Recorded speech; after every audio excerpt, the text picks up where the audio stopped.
I'm so sorry that I interrupted you, but I wrote down just in my notes that Karen equals 40 with, and I was going to write Yoda yoga pants, but then I was like, Yoda pants, it's right there. It was right there. It's right there. It's right there the whole time. Yoda pants. We can just end the episode right now. End it here.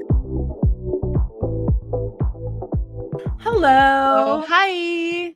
Welcome to part 37 of Who the Fuck Did I Marry? No, I'm just kidding. Stop. We can't start talking about it on this podcast or I'll never stop. Well, we are not that series. We are Say Smut, a literary podcast for readers and non-readers. Yes, we are. And welcome to it. That is Sarah, and she loves books. And that's Hope. She loves talking to me about books. Each episode, I break down the plots of some pretty wild smut books to Hope, who has not read them. And today is no different. She has not read them, but she has consumed almost 7 hours of the different parts from the marriage that should have never been. Yes, I am in. What part am I in? I literally just left part 42 to come and record this podcast.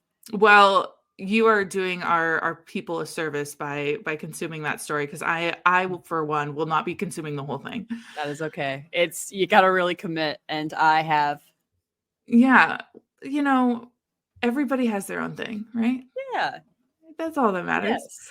Well, today we are in another smut book. And I thought, New Year's resolutions, this is typically the time that people drop out of their New Year's resolutions. I mean, if they hadn't already, like assuming you made it through the whole month of January, which, yeah. And I think I've had my eye on this author, Evie Mitchell, for a while because she does extremely inclusive smut books. Nice. And I just thought to myself, you know what, let's mosey through, because this is actually the 10th book in a current 11 book series, I think. So all of them are like 50 some, 60 some, 70 some pages. They're not very long, but they all take place in the same town, and you'll kind of see some intersection of people coming back from old books. Anyway, so this one's about New Year's resolutions, and I thought, what a better time to tackle this than late February and remind you guys what you signed up for. just days before I'm trying March. to keep you guys motivated with smut, and that's all that matters to me. That's the new slogan of our podcast: motivated with smut. That's all that matters to me. That's all that matters to me. So we are doing resolution. This is going to tongue tie me. Resolution Revolution by Evie Mitchell. Resolution Revolution. Earlier, I was talking about it and I said resolution restitution. And that was not it. And that's a whole different book. That was an entirely different book. Whole different book. And so for this book, some content warnings before we dive in. Obviously, explicit content. This is going to be a pretty fluffy book, but it does have mention of pregnancy. If any of this is out of your comfort zone, obviously subscribe, come back, chat with us later. I want to also add another content warning, which is the warning by the author at the beginning of the book. Have we had this happen before? Well, okay. A lot of authors, this is not a serious content warning. A lot of authors will do like serious ones where they're like, hey, there are all these really dark themes. This is not serious. This is, quote, this book contains hardwood, so get thee a lumberjack and settle in, because this New Year's romance is about to start off with a bang, end quote.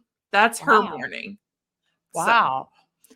That started in kind of an old-timey way and ended in a very regular conversational way. I'm not sure why "the" had to be in there, but I liked it. I thought it was fun. Look, I feel forewarned. I do. So Storygraph, it has a 3.54 and Goodreads, it has a 3.83. So not too bad all around. Again, these are very fluffy books, light books. There's not going to be any shape shifting or monsters involved. These are normal people. We kind of had a theme going there for a while. We even kicked off this part with a minotaur last episode, but we are now stepping back into the normal world. And I want to give this author description from her specific author page. So I believe she wrote this, or somebody on her team did. Evie Mitchell is a 30-something woman, she, her, living with Crohn's disease. She loves dirty books, sassy heroines, and heroes who know how to treat their partners right. She lives with her husband, their sausage dog, and an ever-growing collection of book-related mugs. When she's not writing, Evie loves curling up in the sun with an excellent book and a cup of tea. Evie specializes in fiercely inclusive happily ever afters. And I think Yay. that's a great summary of the books I've seen from her, of multiple different titles. So before we jump in to these revolutions, do you have any questions? Are you restitutions? Do you have any questions, concerns, suggestions, or are you ready? I am ready. All right. Well, we open on our main character, Karen, and she out the gate just says, "My name is a meme," and I get it. I get it. But she and her name's going to come in. It's not going to be super important, but there's a subplot point, if you can even call it that, later on. So just know her name's Karen. Tough stuff. She is a co-host of a podcast, and she is me. No, I'm just kidding. She is a co-host of a podcast called Wicked Women. And the podcast is about being feminist, feminine, and fine as fuck. That's a fuck yeah. So the podcast producer, okay, so you have Karen and her co-host, Hannah. Hannah has her own book. Hannah's book is actually happening simultaneously to this book because there are hints of it happening. But their producer, who is a very pregnant woman named Christy. Yes. She is done with these ladies sticking behind their microphones and computers. She's like, let's spice things up. She gets on the mic during their episode and says, I have a fun project for you guys. We are going to do New Year's resolutions to get you guys out into the world trying new things. And the producers are asked, the producer asked listeners to send in bucket list items from the local area. So the two hosts have to go and do these items that have been sent in by listeners, and they're going to check them off one by one. Okay. And at this point, I will be asking you the history of New Year's resolutions or where it's come from or any fun facts you may have. Absolutely wonderful. Welcome to my report. Same shit, different year. Or where do New Year's resolutions come from? Amazing. Not as clever, like pun-wise, as some of your other things, but I do feel the passion. No, but I'd love to hear you try to make a good New Year's pun because I don't think I could. No, it's not. It wasn't there, and I'm not trying to force it. Before we get started, I would like to say thank you so much to Sarah Pruitt at history.com, because I said I would.org, and our good friends at Wikipedia, and also myself for the definition of New Year's resolution, which I did not feel the need to research, and that I, in fact, just wrote myself. Excellent. I trust you. You are an expert in every field you research. Yes, I always have been, and I always will be. And for legal reasons, that's not true. I've always said that on this podcast. For legal reasons, this is not accurate, but thank you. For all kinds of reasons, this is not accurate. So this is just like a fun general note. In an effort to make my research a little more concise, I've devised the following categories in the podcast document that Sarah and I use to put all of our notes in. So like it has no impact on the listeners or this specific research, but I just thought I'd share anyway. My research, whether you're following along, can be broken up into the following categories. What, which is spelled W-A-T, just in all caps. And then who did this and where though, because those can kind of be combined. And then why are they like this? And then finally, watch what happens next. Wow, that was a lot of really vague exclamations. It's like the who, what, when, where, and why I'll be covering throughout my research, but in headlines that I think are funnier. I appreciate it. It's not important. It's just it's a resolution I have to make my research more organized when I'm putting it together for the podcast. And this is how I've chosen to organize it. And everyone is welcome. Well, I feel welcome. Anyway, let's get to the what of what resolutions are. For the sake of any future beings who find this podcast years later and maybe who don't know what a New Year's resolution is, I'm happy to tell you that a New Year's resolution is like a goal or a set of goals that someone might set at the beginning of a new year. They're generally created with the intention of starting the year off on the right foot, or of bettering oneself, or kind of resetting for the new year. So an example might be that someone might have a New Year's resolution to drink more water, or to be more mindful, or to reduce their screen time, all kinds of stuff. Famously, many people who set resolutions almost immediately give up on them or forget to keep up with them within like the first few months of the year. And basically, the bit of New Year's resolutions is that nobody makes them past, or like most people don't make it past January, and very few people make it through the new year. So it's just like sort of a funny thing to even set these goals in the first place. But we tend to do them anyway. Sarah, do you have any resolutions for 2024? I do. Gosh. Some of them are a little private, but the public ones are like, I, as somebody who works from home full time, like I want to, keep my body moving through the day. And so I'm not like exercising to like lose weight and try and like do that. I'm more just doing it more to make sure I'm staying moving throughout my day and not sitting at a computer for 8 hours and not moving.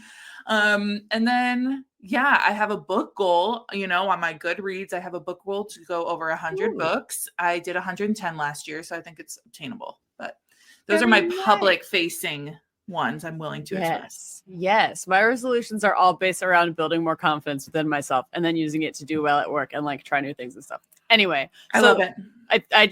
I figure most readers know what a New Year's resolution is. Again, if you didn't, that's what it is. If you are an alien who has come to our planet and you need to know, this is it. This is what it is. Yeah. I don't know how you got here. I don't know how you found this podcast. I don't know why you're listening this far in, but you are, and that's what a New Year's resolution is. So who did this and like where did it happen? The website, because I said I would.org, really squashed my vibe in doing this research. Like right off the bat. I think it was one of the first articles I opened. And it has this for real passage in their article, History of New Year's Resolutions. Quote, "Don't get too bummed out, but the concept of a New Year's resolution doesn't have a single historical origin." Oh my God. Oh, great. Well, awesome. We're starting so strong. Despite this rather big bummer, the website and Wikipedia and an article written by Sarah Pruitt at history.com that is about the history of New Year's resolutions all mentioned and agree that ancient Babylonians were among the first people to set resolutions at the start of the new year, and that this happened around 4,000 years ago or in 2000 BC, and this was in Mesopotamia. Okay, that's impressive. That So sounds like history. Yes. It doesn't sound like there's no single historical origin. That felt very dramatic and very let's chill. Maybe they're not experts on what they're writing, Matt. Well, they did go on to kind of confirm this anyway, so I don't know what we were doing with the intro. But anyway, Wikipedia also noticed, this isn't very helpful, but Wikipedia noticed that the practice is more common in the Western world, but that it can also be found in the East. So we all be doing it. So it's everybody. Everywhere, so all at once. Everyone, everywhere, all at once are trying to better themselves for the new year. So anyway, we have in Mesopotamia, the ancient Babylonians, and they're celebrating a new year. What does this look like? These resolutions don't really look like ours today, but kind of. According to Pruitt's article, the Babylonians were the first to hold recorded New Year's celebrations.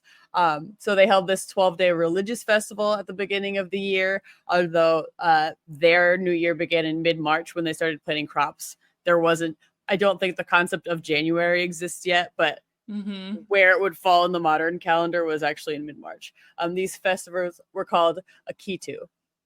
So here's where the resolutions come in. During these festivals, Babylonians would, if they didn't have a current king, they would crown a new king. If they had an existing king, they would reestablish their loyalty to that king, sort of like a resolution to be loyal, if you will. And then additionally, because it was also a religious festival, the people would make promises to the gods that they would pay off any of their debts in the new year and that they would return all borrowed objects. And that's resolutions. So sure. Yeah. I mean, those are all promises. Like, I mean, a resolution is essentially making a a promise or a vow, so I get that. Yes. So Pruitt writes, these promises could be considered the forerunners of our New Year's resolutions. If the Babylonians kept to their word, their pagan gods would bestow favor on them for the coming year. If not, they would fall out of the gods' favor, a place no one wanted to be. So yeah, well, let's there you all go. organize it, back to organized religion, because that's gonna, Yeah, really strike fear in people. we knew it would tie. It usually ties into most things in one way or another. Yeah. It's up in there. Admittedly, I found that these old time festivals lacked flashy ball drops and drunk hosts and like diaper usage in Times Square, but it was a different time, so we celebrate in different ways. Look, not everybody can have Ryan Seacrest, Not everybody or can. Andy Cohen and Anderson Cooper. So. Just stars. Well, they could have us. They just need to ask. Yeah, we will be happy to host. We'll watch your balls drop. Our other new slogan: we'll watch your balls drop. Say smut. We'll watch your balls drop. We won't though. It's not right. Anyway, so let's watch what happens next with New Year's and New Year's resolutions. So all three of my sources cite that the Akitu festivals were adopted by ancient Romans, but that the day that New Year's was celebrated changed in 46 BC with the adoption of the Julian calendar, which is like our modern calendar kind of. So basically Julius Caesar is like, first of all, January exists now. Congratulations. Great. And second of all, we will celebrate the New Year on January 1st.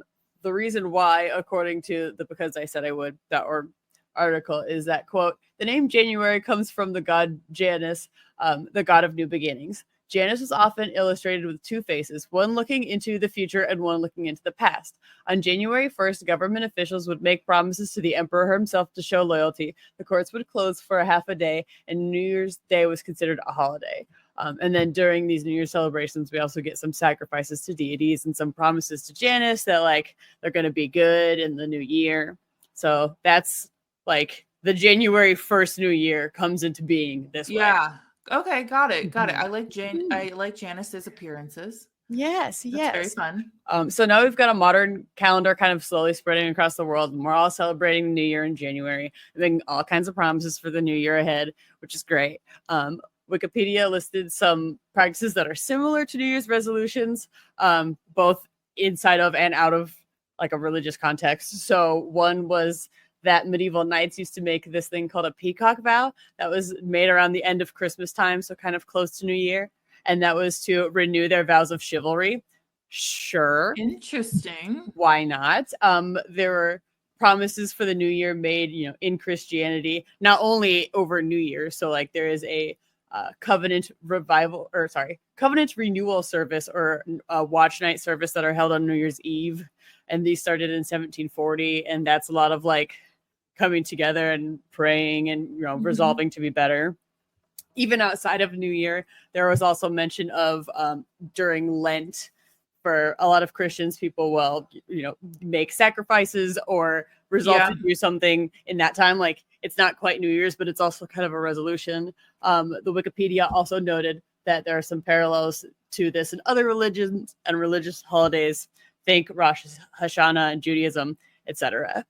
So very fun. That's pretty much the whole history. I wanted to close with one final fun fact, which is that the first Times Square ball drop happened in 1907, and balls have been dropping in New York City ever since.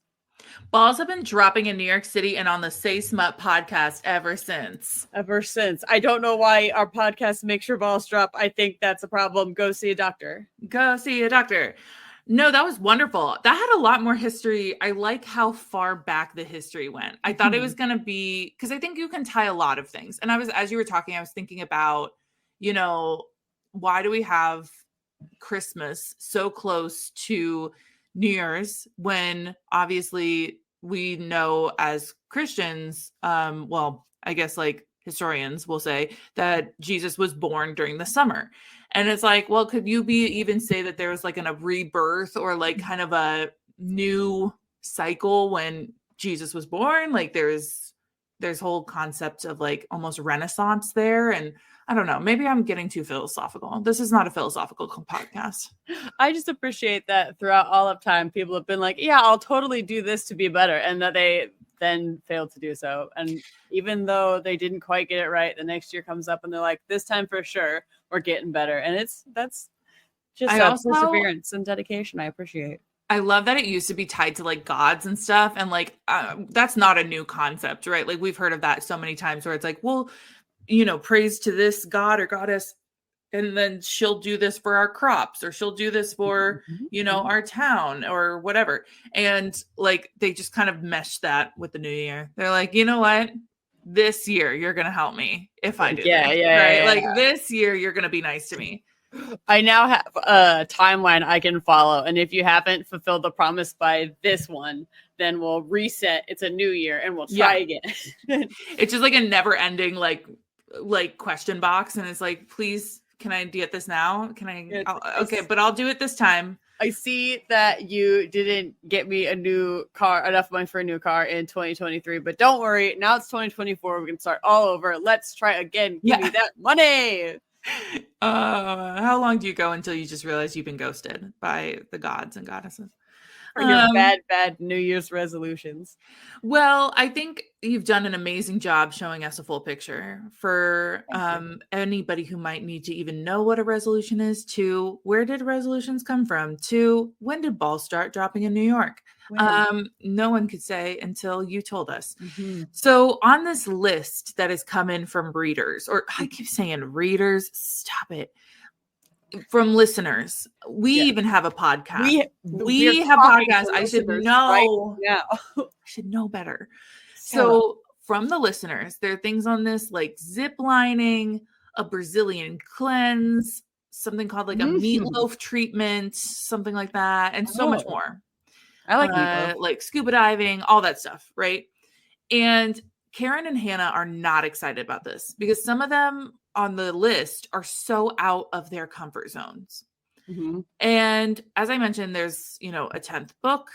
And so Karen in her book has to sign up. Her first thing is to go do zip lining. Whereas Hannah in her book has to sign up and go do like the spa treatment thing. Anyway, so that's why they're kind of happening at the same time in these two books. But we're following Karen's story. So she goes to this zip line company business, I don't know, and meets the two owners, who are two men who are married to each other and are also married to a woman. That's fun. And it's a very fun, they also have their own book, those three. I don't know if is it polygamy at that point if they're married? I think so. I don't really know a lot about polygamy so much. If they're all married, I think that would be how that works. I don't know. But I also don't know when it's all three of them are equals versus one of them is in a relationship with like sister wives type of situation. So the sister wives are not in a relationship versus like all of them are in the relationship. That's just up to the people involved in the relationships, Sarah. That'll be a research for another day. That's just none of our business, I don't think. But there's a polyamorous element to it, right? Sure. Yes. So she is getting saddled up in her harness. And just for a visual of what this may look like, Karen is a woman in her 40s, and she is a curvy woman, and she's got this harness around her booty and her thighs, right? Making sure it's on there good. And a group of men walk in, and they are looking at her ass. And she was like, they are either looking at my great ass because it's great, or it's because I've got very nuanced leggings on that have baby Yoda printed all over them. Not what I'm not sure why that had to be a plot point. There's a lot of things in this book that I was like, not sure why we had to have that plot point, but okay. You know what? Very specific. Very specific.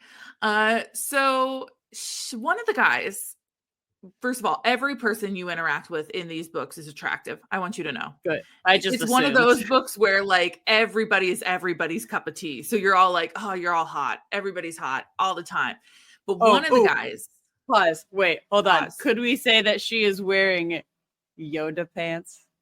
Like instead of yoga pants? That was the best pun. Pun. Thank you for giving me a pun this episode that even if it wasn't in your headlines. Yay. I'm so sorry.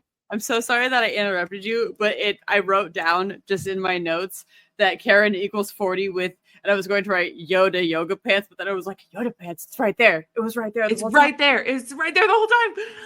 You heard it here first, folks. Yoda pants. We can just end the episode right now. End it here. We're done. No Goodbye. balls have dropped though, so unfortunately we must keep going. So there's one of the guys in the group who is a little older. He's got salt and pepper hair. He's very hot. His name is Will. And they have to do some practice exercises before they can actually go ziplining, and like make sure they're all safe. And her and Will partner up for, the exercises, because naturally. And while they're practicing, he tells her that he is a lumberjack that works with sustainable timber harvesting. First of all, I can't believe you didn't have me do research on sustainable timber harvesting. He essentially described it. Well, what it waters down to is he is not cutting down trees in the forest. He's like cutting down old houses that have wood to them and then reusing that wood. Okay. So like, that's really what they explain it as. Okay. I wonder if that's real. It sounds made up. It sounds made up, but also we love sustainability. But I want it to be real. It just sounds made up to me, Hope. Yeah. I hope it's real. She says, quote, I have to admit, I have never given hard wood that much thought, end quote. I knew we'd get a wood joke. Love a good wood joke. It's not what I thought the wood joke would be. I don't know. But I'll also say during these exercises, Will gives her the nickname Carrie without asking her, which, by the way, if my name was Karen and I just met somebody super hot and he started calling me Carrie, I would think it's because he doesn't remember my name correctly. Yeah, I guess I wouldn't have assumed that was supposed to be a nickname. I would have assumed that man didn't know my name. Yes. Like, okay, it also so bold to assume nicknames after you just met somebody, but apparently she likes this. Yeah. Oh, well, I'm glad that she enjoys it. In general, I would just ask a person what they like to be called and then call them what that is. Yeah. That would be, a normal person. Yeah, just to be a regular person about it. Anyway, so I'm glad it all worked out. She accidentally falls on him during like the exercise. And she like kind of makes a joke about crushing him. And then he says, quote, you've got the kind of curves I love. We should go out sometime, end quote. And then they're both shocked that he said it. I'm like, that's so bold. That's so bold. You don't just slip that one out. You don't slip it out. But imagine being like, those curves. So good. We should take, like, in a super sultry way, because I can't imagine it was said awkwardly. Be like, we should go out sometime, and then it'd be like, oh, to yourself after you said it. Yeah, which is how she like kind of phrases up the scene. And then they agree to go for dinner the next day. Okay. But wait, hold on. Can you read what he said one more time? But instead of reading it in like the nice sultry way you did it, try reading it in like a panicked, it's just coming out way, and then we can both be shocked when you're done to see how it sounds. Okay, I'm ready. All right. Are you ready? Okay. Yeah, I'm so ready. I'm in. You got like the kind of curves I love. We should go out sometime. That was delightful. We should do more role playing okay. So can you repeat the line? I'm having a hard time remembering it, so I can recite it, but I also want to give this a try. Can you repeat it for me? You've got the kind of curves I love. We should go out sometime. You've got the kind of curves I love. We should go out sometime. That was so manic. Like that was so like. That's what I'm envisioning of in like being like surprised that words. Just like threw it up. Just threw it up. So they agree to go to dinner the next day, but they're still in the scene, right? They're still in the current scene. I don't want you to think we've jumped forward. Yes, no, we're still doing our exercises to zipline, and the exchange has happened, but we have made plans for tomorrow. Have you ever ziplined before? No, I have not. Have you? It's quite fun. Is it? I worked at a summer camp. Yeah. Well, I mean, that's the place to do it. Yeah, it's a good time. Or like, South America, like Costa Rica or something. Yeah. Well, we learn a little bit more about Will. Okay. Mm-hmm. He is in his mid 40s. He had a teen pregnancy where he got married at 17 to the baby mama, but divorced at 18. So he is technically divorced. But he not only has one biological child, he also has adopted children, and he continues to foster children. So a heart of gold, right? Sure. That's what, but all of, he's got 6 sons. Wow. That's a lot of sons. So she's obviously very nervous about this ziplining thing. She hates heights, as do I. And he helps her through every ounce of it. Come on, baby. Like, and I'm like, okay, well, we've skipped a lot of, nicknames here.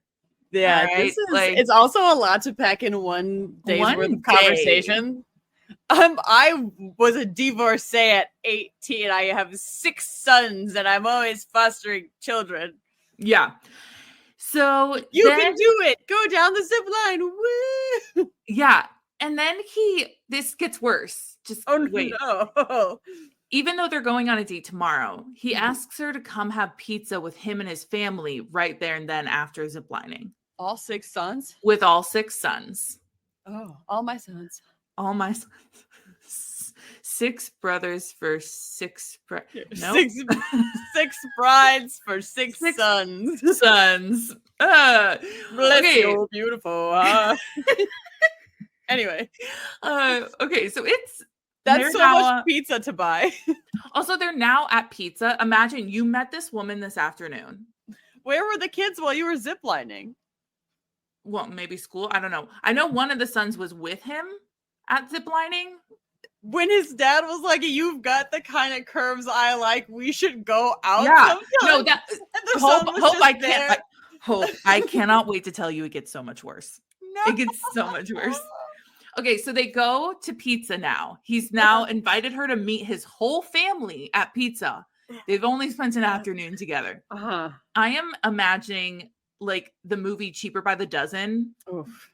Featuring Steve Martin, our Lord and Savior. And except for like Cheaper by the half dozen. Like, like it's chaos. It's chaos. These boys are all over the place.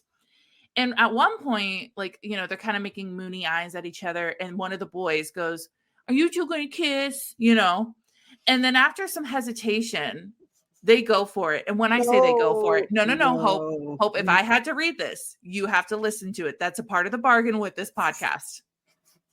Okay. So they start kissing. And then it starts getting with tongue. And by the way, they're at a restaurant, so they're not even like at home. They are making out with tongue. She is fisting his shirt. He is grabbing the hair at the back of her head. How old are these kids? Oh, I will get there, but I'm not going to get there yet because I want you to just... This might be a crime. So they don't stop making out until one of the kids is like, Dad. So back to the podcast crew. They've, made out at dinner. Kids interrupt them. They finish the dinner and they had a wonderful time. And now we're on to the next day. I don't believe anyone in that restaurant had a wonderful time. No, I think that they all walked away traumatized, like World War I veterans. Like it was bloody murder out there. Just wait. So podcast crew is talking about their first experiences doing these events, right? These resolutions. And they're recording the podcast and openly talking about their experiences, including the men that they have met. By the way, the men know that they have a podcast. So they're just like openly saying a lot of this stuff without much. So I met a mid-40-year-old man named Jeff when I was ziplining. He's got 6 sons and I've got the kind of curves he likes. We're going on a date tomorrow. Well, let me tell you, not only that. Open mouth made out in front of his children at a restaurant. Ages of the children, I might disclose on this podcast, yet to find out. I will disclose it. Me, myself, Sarah will disclose it in a little bit. But we have to look at the character Hannah, who again has her own book, but I'm just going to lightly touch on what she talks about on the podcast. Oh boy. Okay. She talks about going to this spa treatment thing that this guy misunderstood what the spa treatment was and it goes, but he's like, okay, I'll just stick it out. And he's what's considered like strong fat. or like, you know, like where they're very Sure. strong, but they still got a tummy and stuff. Sure, yeah. You should know about Hannah. She does not touch anybody, like not even her friends, like not her family. She does not touch or like kiss anybody. For some reason, she's learned BDSM, being a Dominatrix. dominatrix. Thank you. And like I don't understand that whole subplot. I'm gonna be honest. It's probably in her book, but she like meets this guy and sees him naked and then like sees his belly and then tells him, I'd like to kiss your belly. And he's like, I'm good. And then like walks away. And then she explains this whole interaction on the podcast. Oh, that's weird. It's sharing a lot is what I'm going to say. And then she admits on the podcast, because they talk through the situation and she's like, maybe I just shouldn't admit to kiss people unsolicited in public. Maybe I should like ask them for dinner first. And it's like, Boy. yeah, maybe you should. Wow. Hannah, get your shit together. Like if the story had ended in success, I mean, I still wouldn't have told it on the podcast, but I guess it would make more sense if that had been the case, but it wasn't. So I just would have kept this one to myself. Yeah, I also personally wouldn't have executed it at all. So yeah, I would have definitely been like, let's talk about that off mic, you know? So now let's fast forward to the date portion of the night, right?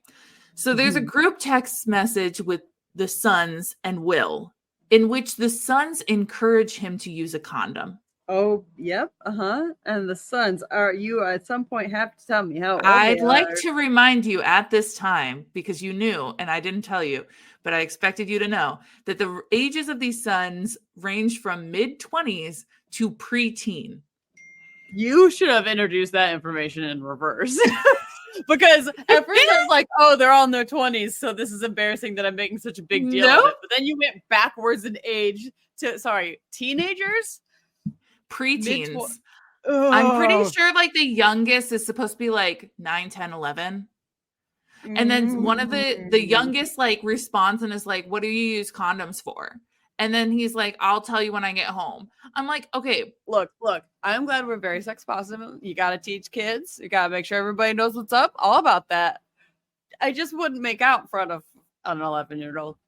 I also like, okay, I literally said in my notes, I would not be saying this in a group chat with a preteen about my own dad. That's not me being sex negative. That's just awkward in every sense of the word. Yeah, they have a familial relationship that is different than ours, is what I can say. Look, I am all about being open about sex. I'm all about being, educating young people about sex. Would I encourage, and like, that your dad had a teen pregnancy, with your not stepmom, because most of you are adopted. Like, it's so weird about that, but it is something to consider in this situation, I suppose. Yeah. They were joking about that initially. And then then they were like, we don't need a repeat, yada, yada. Okay. So when she opens the door because he walks up to the door to take her for dinner. She's wearing a tight dress. And once he sees her ass, he literally says, I need a taste of you. And then like plows into her doorway and like macks on her right there. And then he comes to his senses and he's like, I've got to take you for dinner first. I'm sorry. Like, that was inappropriate. And she's like, screw dinner. Let's go to the bedroom. We're going to the bedroom right now. Honestly, I'm glad that it worked for her. There's lots of dirty talk involved. And I'm going to be honest, if somebody were to talk to me that way, so awkward. Like, there was no finesse. Okay. It was just a lot of repeating the F word over and over again. Sure. Sometimes you run out of things to say. He like lightly edges her, which if you don't know what edging is, it's taking you to the precipice, but not allowing you to finish, and then like allowing you to calm down a little bit, and then taking you to the precipice again, and then taking you down a notch and going back and forth. So he like lightly edges her like 1 or 2 times, and then they aggressively go to Pound Town. And when they go to Pound Town, he goes to get protection from the door. And I'm going to read this direct. His son said. His sons told him, which means he has to take it as, word. But here's what the direct quote says. And this is from his perspective. Quote, I reached over, finding a dusty packet.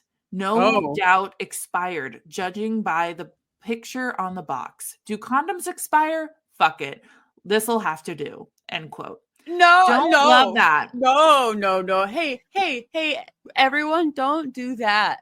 If you Don't think do they're that. expired, don't just go for it. Like, maybe not. Don't go for Maybe it. not.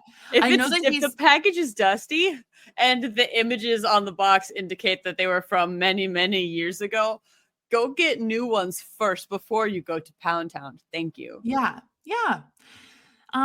Also, how do you feel about the word milking during sex scenes? Um, I know it happens. I'm sorry, what? I've heard of it, and I Okay. know people call it that.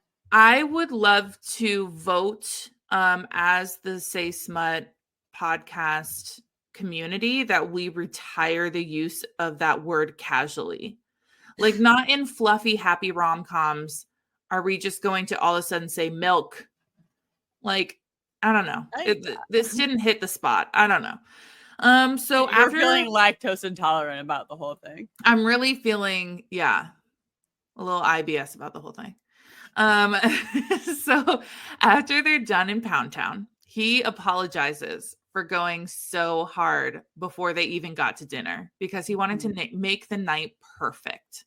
And she says, quote, I got laid by a man I deeply respect and am overwhelmingly attracted to. I'm pretty sure this is perfect. I don't know if I've met a single person that within the day I've been like, I deeply respect you. She was probably like, oh my gosh, my ovaries are yelling at me that he has also adopted these sons and he's like, doing sustainable lumber. And I just, I forgot about the sustainable lumber. How could you forget about the sustainable lumber? Good with wood. Good. That's our other new slogan on this podcast. Say what? Good with wood. That's my favorite slogan, I think. I think I like that one best. It's a little exclusive. I would like to open up to say that we could be good with all kinds of stuff. Good with milking and wood. I think we could work to broaden our horizons. We're going to have to hit the drawing board for that later. All right, you hit me with those puns. Okay.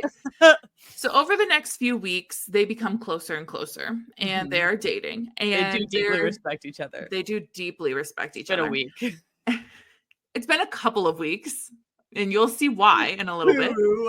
Because they end up doing some of the bucket list items that she has to do together. Mm-hmm. And one time they're doing scuba diving, and he even brings some of his family members. And they're eating lunch on the boat, and she starts throwing up outside of the boat, right? Yeah, and I would too. Over the next few days, the nausea doesn't go away. So they go to the doctor. Oh, no. I forgot about our trigger warnings. I was hoping you would. I assumed that we were just supposed to be triggered by the producer of the podcast who was pregnant. I think that's the perception, right? And that's why I did put it in there. Son of a bitch. So sure enough, Karen is pregnant. Karen. So the doctor obviously tells, she's worried because obviously this is a geriatric pregnancy. She's in her 40s. Like, there's more risks that come with being in your 40s. And I would like to say that I'm worried because this man has not been married since he was 18. I mean, and that's just something that I've got some concerns about. Yeah, I mean, I think there's more to dive into there, but anyway, but yes, we all have our own valid concerns. I would hate to pull the card that's like, how are you this age and so perfect and still single? Like, what's the red flag? But also some people could look at me and be like, Sarah, how are you 27? No, I think the red flag is getting married at 17 and divorced at 18. Possibly having 6 sons, but I can't say. Well, okay, I don't think those are red flags. I'm going to say, because first of all, he could have been pressured into it by his family. And then once he was out of that and he was like, you know what? It wasn't going to work out. We got married for the wrong reasons. He had one biological kid. He started fostering and then adopted 5 more. Mm-hmm. So I'm like, I don't think those are red flags necessarily, but I definitely think that there's some therapy that needs to be done. For sure. So something happened that was very tough. Yeah. So, okay. So the doctor tells them. She is shocked, but like so excited. So she's turning to him and being like, oh my gosh, like, yay, yay, yay. And he's like shell shocked. Like, you and me both, my friend. Oh my gosh. So then he's like, hold on, I need to make a phone call, and like walks out of the room. And she starts spiraling. Like, she thinks this is rejection. She thinks that this is not the best way for him to react. What she doesn't know is that he's going to the gift shop attached to the hospital and getting her something. Now, can you explain any hospital gift shops you've been in? So I'm going to say right off the bat, and maybe this is relevant and maybe this is not. I personally haven't seen engagement rings in a hospital gift shop. I don't know if that's relevant. I'm just going to say I personally. Wow, you're making a lot of assumptions. I'm just going to say, in case it needs to be said, which it might not need to be said, I've never seen that. Usually it's full of flowers, teddy bears, things you would normally present in this situation. Like magazines, I think maybe sometimes snacks. So I have been into some that have like clothes, because there are people who stay for a while and there aren't like lots of crazy clothes. And then also you can buy some kind of more expensive gifts. Like I do think that depending on the hospital, some shops might have like some bracelets or like maybe some necklaces, but not like anything big and grand, which again might not necessarily be relevant, but it's just something I thought I would toss in there. Thank you for tossing in there, because I used to volunteer a long time ago at a hospital gift shop. And it was only for a short time in my life, but it was a very nice hospital and a very nice gift shop. And it had like it. So I understand what she's about to explain, the author's about to explain, because it had like local artisan stuff in it. Yes. For like nice gifts. Obviously, it had the stereotypical like like some of the clothes, some of the bracelets, aforementioned, some art. I would not necessarily say that it has like engagement rings, but sure enough, you are on the right path, that he is going to get an engagement ring from the hospital gift shop. Yeah. Okay, cool. I just thought maybe everyone should know the sort of ring we're working with. If realistic, will not look like an engagement ring, but if the book's a little funky, could just be a crazy engagement ring. Maybe it's a super fancy hospital. Maybe people are getting engaged there all the time. I couldn't possibly know because I did not read the book. You did not. I did though. And he texts his family and is like in that group chat and is like, speak now or forever hold your peace. I'm proposing to Karen. Literally, that is what he says. So, boys, good news. 1, used a condom. 2, it was old and dusty. 3, it did not work. 4, I am about to propose to a woman who, you guessed it, I did get pregnant because of the old dusty condom. Thumbs up in the chat if you are cool with a new mom. And go. Okay, I can't talk shit. Here's why. Here's why I can't talk shit about texting your children about getting engaged. Because my stepdad texted me when I was 13, 14, and asked if it was okay if he married my mom. And he said, I wish I wanted to do it with all you kids in person, but like it was kind of a weird, like rushed incident. And also my siblings were in different places. But so I can't talk too much shit. But well, no, I guess it's okay if this were still true. But I would like to point out that these two have not known each other for very long. I'm so glad you say that, because one of the sons says, quote, about time. Oh, interesting. The way that the mechanic of time works in this book is different from how time works on Earth, where it goes at a normal rate. It's much faster there, probably. I can only assume. Again, I didn't read the book, because it may be in dog years. They've been dating for a super long time. Yeah, I guess. So meanwhile, Karen's in the room, right? She's still in the hospital room, and she's now doing all this spiraling. And during her little internal dialogue, she's calling herself Carrie. I don't know. We just changed names. Okay. Just gone is Karen. She is now Carrie. New Year's resolution. No Karen. Whole new identity. She was like, going undercover. I did say earlier my name was a meme, and I am glad to be rid of it. You can call me Mommy Carrie. You can. And I want you to also know that I wasn't going to mention this, but now that you've brought it up, his name is Will, and his last name is Dog, Dogg. So at one point, you can see text exchange between these characters, and his oldest son, I guess, is a doctor, and so he goes by Dr. Dog. And then later on, you'll see that they they call each other mama dog and daddy dog. I was about to make a joke that was like in the group chat. All the sons and Will are like, all right, dogs on three. 1, 2, 3, dogs. And then they all go woof, woof, woof, woof, woof, woof, woof. Like I can't imagine there are so many dog emojis being posted.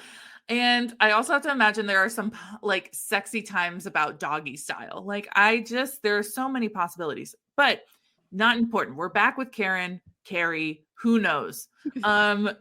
She is spiraling. And he walks back into the room and he's like, what's wrong? And she's like, you rejected me. He's like, no, I was going to do this. And then proposes. And she's like, no, you don't have to propose to me just because I'm pregnant. I don't want you to feel obligated because we can co-parent. And he is like, it's not because of the baby.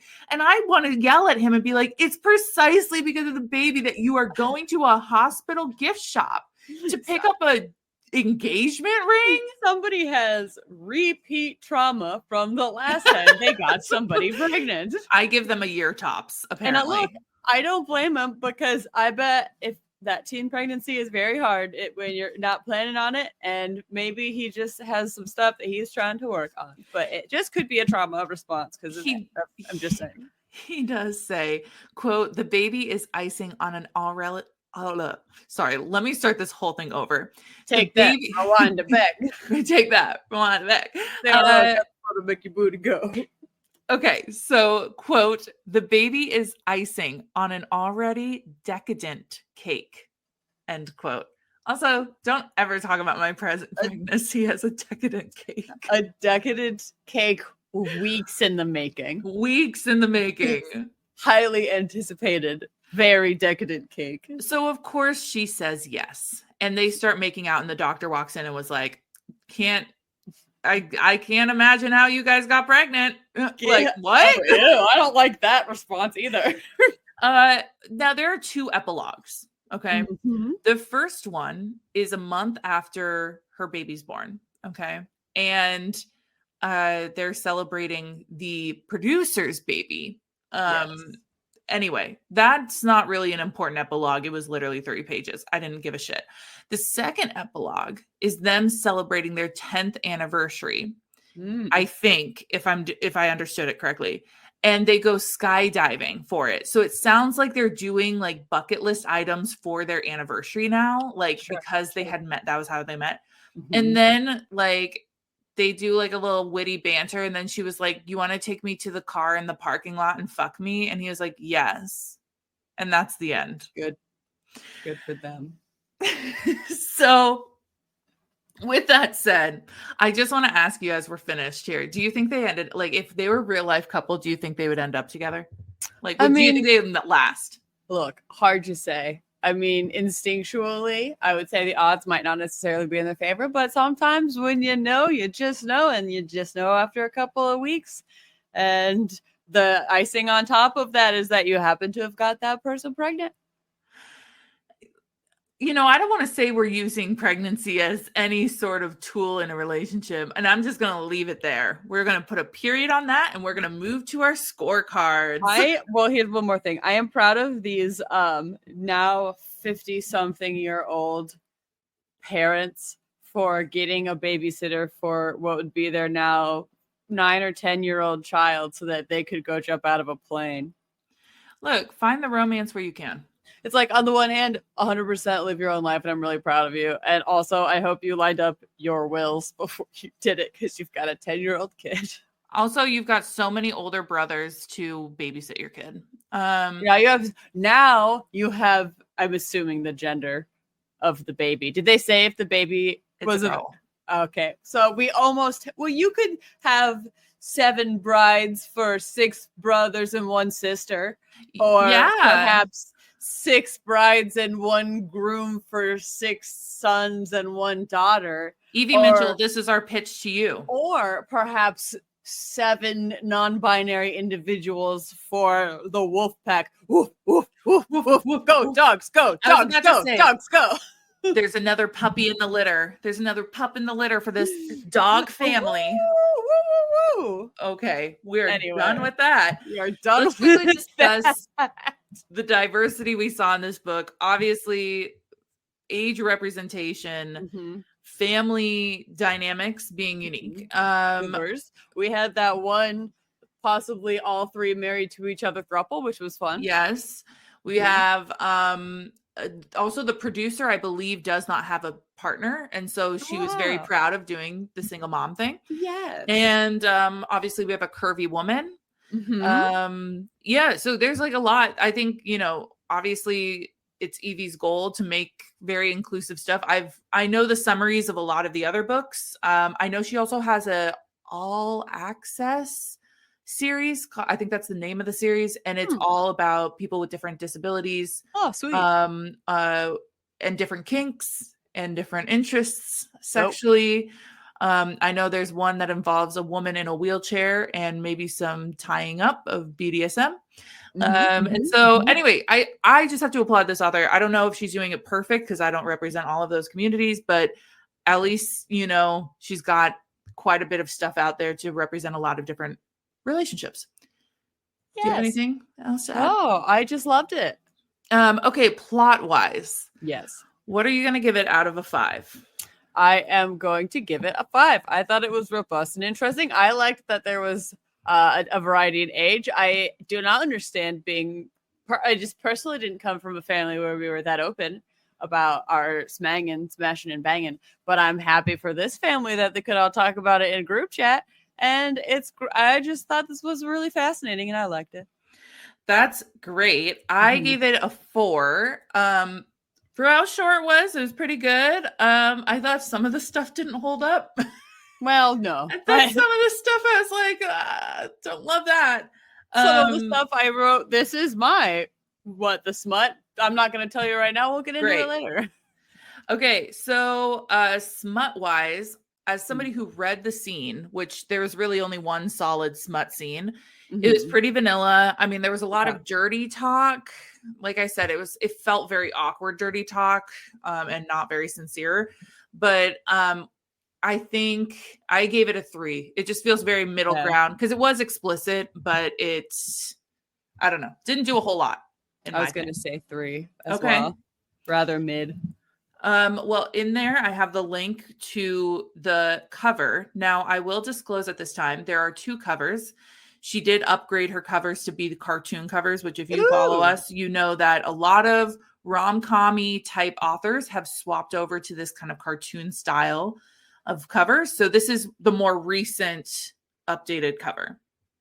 Yes, love it. It's super cute. So we've got in like a fun pink kind of I don't know, whooshy font, also kind of 80s. It kind of gives me it's got an 80s vibe. Sort of. It says revolution, and it's on a blue background, and we're seeing mountain climbing. Was this one of the resolutions? Okay, I'm gonna be very honest with you. This whole cover is so confusing to me because they definitely went zip lining. That was supposed to be the thing. Maybe unless I completely misunderstood the entire thing. Climb up a rock cliff, and then they zip lined off of it. I can't know, but anyway, just so you know. No. I gotta vouch myself here. So you go ahead. Hear me out. In the description, who thought ziplining corporate bonding experience would turn into finding the love of my life? So it is ziplining, but it definitely looks like she's freaking rock climbing in this thing. I'm happy to include more detail as I describe this cover. Sorry. So it is there's like a very bright blue background and like just line drawing background, like scenery of mountains and trees, and it's in white line drawing. And in the foreground, there is a cliffside. There is a beautiful blonde curvy woman in a ponytail wearing for sure climbing gear. And I know this because she's got a little sack of flour or a sack of chalk to chalk her hands on her hip. That is true. Which you use for climbing and you would not at all need for zip lining. I would know because I zip line. I'm upset just personally because she is wearing like yoga pants, but they're red and they're not Yoda pants. So that's too bad. That is another. Yeah, that's no. I mean, I'm sure that you can't get the rights to that, but I was just so excited about Yoda pants. And also I just remembered that fun fact about the book. Anyway, so that is That's Karen. That's Carrie. That's Carrie. It's Carrie or Karen, whichever you prefer. And then sort of like below her a little bit is Will, and he does look like he works in lumber. He's got, I think he's got like a beard, Yeah, facial hair thing, and that looks kind of grayish or like a lighter color. Like he's supposed to be in his 40s, and so he sort of looks maybe a little older, but also sort of not really. And he's got like, swoopy darker hair, and he's wearing a red, like pushed up sleeve. What's the word I'm looking for? Oh, flannel. Thank you. A flannel. And he's got a big old watch, and he's wearing some khakis, and he's just kind of leaving one supporting hand up on Karen as she climbs, which is a no-no. I would know because I worked at camp. You need to have hands like spoons, both hands up, ready at any time. I'm so glad we have your expertise here. You're welcome. So, it's by Evie Mitchell. It says Evie Mitchell on the bottom in my font. But it's cute. It's very cute. It's a very cute. Yeah. I'm giving the cover a 3 because I feel like, again, everybody's doing, I'm really turned off by the rock climbing. I almost want to go down to a 2, but I'm going to keep it at a 3. What are you going to give it? I'm going to give it a 3.5 because it looks cute. And technically, if I had not read the book before and I looked at this cover, I would not know to be upset about the fact that they're rock climbing instead of ziplining. So, well, that ends with me at 66% and you at 76%. Nice. Let's quickly go over our Say Smut moments. I'm gonna say that the cover is one of my Say Smut moments. No, I'm gonna say the fact that you saw some dusty condoms, and you even had the cognitive thought of these might break.